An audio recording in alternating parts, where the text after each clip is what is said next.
Welcome back to your favorite pre-calculus course. Today we're going to look at graphs of sine and cosine functions.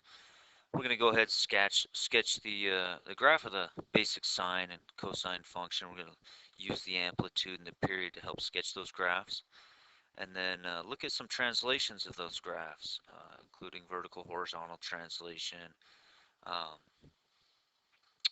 stretches, vertical, horizontal stretches, and shrinks, and so on. And then we're going to use the sine function to model some real life data, do some regression type of things. So let's talk about the sine function for a minute, okay? Up to this point, we've done some unit circle trig, we've done some right triangle trigonometry, we've seen how those fit together, and now we're gonna consider the sine function. So we're gonna say f of x equals the sine of x. What if we let y equals the sine of x and we try to graph this thing on a Cartesian coordinate system? Okay, what would this thing look like? Of course, we'd want to plot a bunch of points. Okay, now for ease of use, we're going to, for each mark in the y-axis, we'll go by 1. And then for each mark here on the x-axis, we're going to go by pi halves. So the first mark here is going to be pi halves, pi, then you got your 3 pi halves, then you got your 2 pi, and then you got 2 pi plus pi halves more, so you got your 5 pi halves, right? Plus pi halves more, so 6 pi halves, or 3 pi, plus pi halves more, we got 7 pi halves, plus pi halves more, 8 pi halves, or in other words, 4 pi, and so on. Okay, this way I'm going to have negative pi halves, negative pi, and negative 3 pi halves. Okay, so first of all, let's let our x be 0. Okay, so first doing so y equals f of x equals the sine of x, right? What's the sine at 0? Your y value when the sine is 0. And of course you would say, well, that's 0, right? Now let's plug pi halves in. What's the sine of pi halves? And you would respond, that is 1, right? So we got these points 0, 0. We got pi halves 1, okay? Sine of pi, of course, is 0, right? Sine 3 pi halves, negative 1. Sine 2 pi, 0, and we could keep going. Sine 5 pi halves, 1. Sine of 3 pi, 0. Sine 7 pi halves, negative 1, and so on. Sine 4 pi, around twice, right, is 0. And then, you could fill in a little bit more in there. So like the sine, in fact, let's pick one in between, because you kind of see, you're seeing the repetition there with the dots, aren't you? In fact, let me do it in black here. Okay, you see all these? That shows up a little better. Okay, sine 9 pi halves is 1. Let's go the other way. How about sine of negative pi halves? The sine of negative pi halves is negative 1. Sine of negative pi, if you rotate negative pi, is 0, right? And sine negative 3 pi halves is 1. The coterminal angle for negative 3 pi halves, of course, is pi halves. Sine pi halves is 1. Okay? Now this has a little curvature to it. Like if you were to put in sine of pi fourths, right?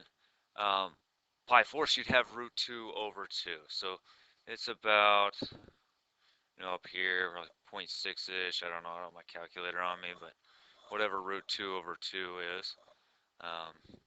Anyways, you could put in a few of these, like pi eighths and so on, and you'd start seeing the curvature to this thing. Okay, that it goes like, it's got some nice curves to it. Call this the sine curve.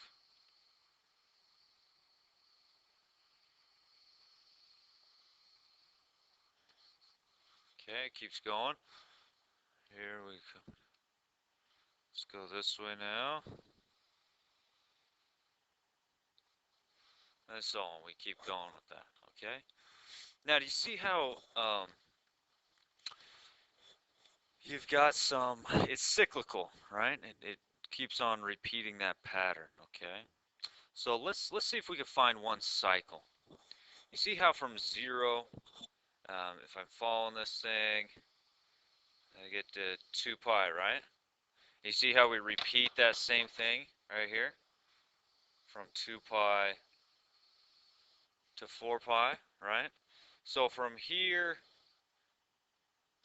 to 2 pi, there we go. We call this one period, one cycle, right? So the period in this case is 2 pi, okay? Now you also have what's called, well, you can you see your maximums and minimums here? You have your max right there. This is equivalent to that. There's another max, right? Local maximums, I should say, right? But the max value here is 1. So, and the min value here is -1 down here, right? Like at 3 pi halves, 7 pi halves, negative pi halves, and so on. That's a negative right there, by the way. Okay? So you have these max and mins. Now, the difference between the maximum and minimum from -1 to 1, that's 2 units, correct? The amplitude is half that distance. So our amplitude is 1. So from here, I'll draw this here. From here to here, amplitude is half that distance. Okay, in other words, the amplitude here is 1. Okay. Let's talk about domain and range. Domain here is all real numbers. You see how it keeps going. Okay. Or if you want to be a little more technical here. Okay. Our range, now our lowest y value is -1. Our highest y value is 1. So let's say y is such that y is, no, I'm doing some interval notation. Sorry about that.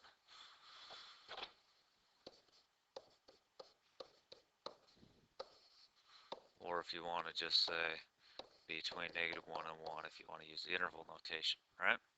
Okay, so domain all real numbers, range between -1 and 1. And you notice you have some x-intercepts along here as well. Let's note all our x-intercepts, right? X-intercepts here be like 0, 0. You got pi 0, right? You got 2 pi 0, 3 pi 0, and so on, right?